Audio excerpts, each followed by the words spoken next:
Bonjour à tous. J'ai envie de vous transmettre un outil qui va vous aider dans votre quotidien lorsque vous avez des émotions difficiles, douloureuses. C'est un outil qui est tiré de la thérapie EMDR, qui est une thérapie qui est scientifiquement validée et recommandée pour les états de stress post-traumatique. On travaille avec le cerveau, on va lui permettre d'alléger les émotions, de reconnecter avec différentes zones cérébrales pour pouvoir apaiser en fait. Donc il y aurait beaucoup à dire. Je pense qu'il y aura d'autres vidéos à la suite pour expliquer vraiment ce que c'est que le traitement de l'information, ce que c'est que le trauma, pourquoi certaines émotions, certaines sensations se manifestent dans notre quotidien. En tout cas, là, l'objet, ça va être de vous permettre de vous apaiser dans l'urgence, quand vous vous sentez mal en fait. Donc, on va utiliser la stimulation bilatérale alternée. C'est-à-dire la stimulation de gauche à droite en alterné et en continu. Gauche-droite, gauche-droite, gauche-droite, gauche-droite. Quand on fait les séances de MDR et qu'on traite un traumatisme, on va utiliser principalement le mouvement des yeux. Ça donne ça. On va bouger les yeux de gauche à droite. On peut utiliser un casque où on a un bip de gauche à droite dans les oreilles. Tac, tac, tac, tac, tac, tac, tac, tac. On peut utiliser le tapping sur les genoux. Donc, soit le thérapeute vous fait le tapping, soit vous le faites vous-même. Et là, ce que je vous proposerais, c'est d'utiliser le tapping papillon, qui est un tapping croisé au niveau des épaules. L'idée, c'est d'aller le plus vite possible. Mais on fait comme on peut. Hein. On peut aller un peu plus lentement. Voilà.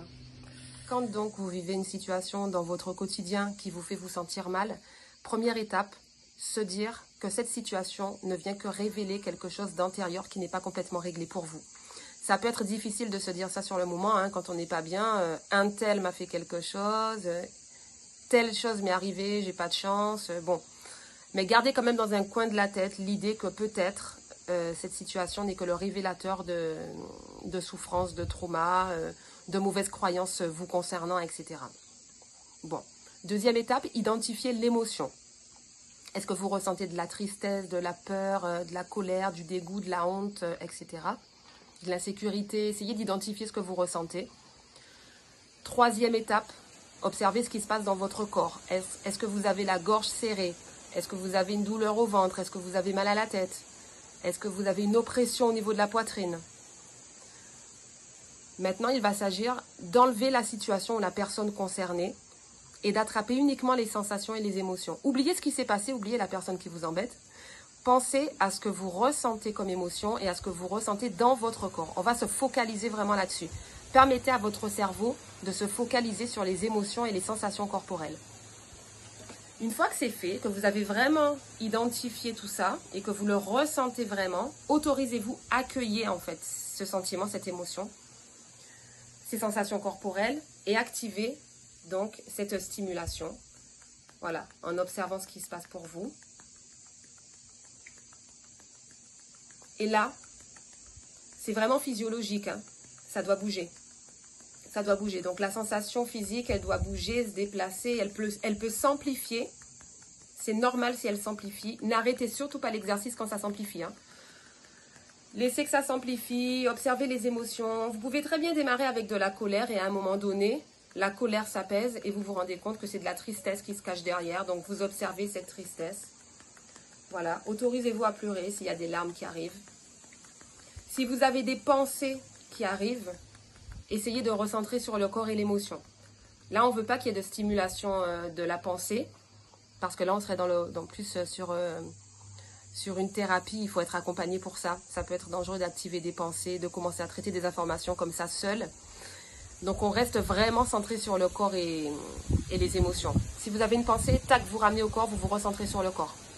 Normalement, au bout d'un moment, donc ça peut être de 5 à 20 minutes selon les personnes, ça doit s'en aller, ça doit s'alléger très fortement, voire disparaître, en faisant cette stimulation et en observant simplement l'émotion et la sensation physique. Voilà. Pensez à bien respirer pendant l'exercice.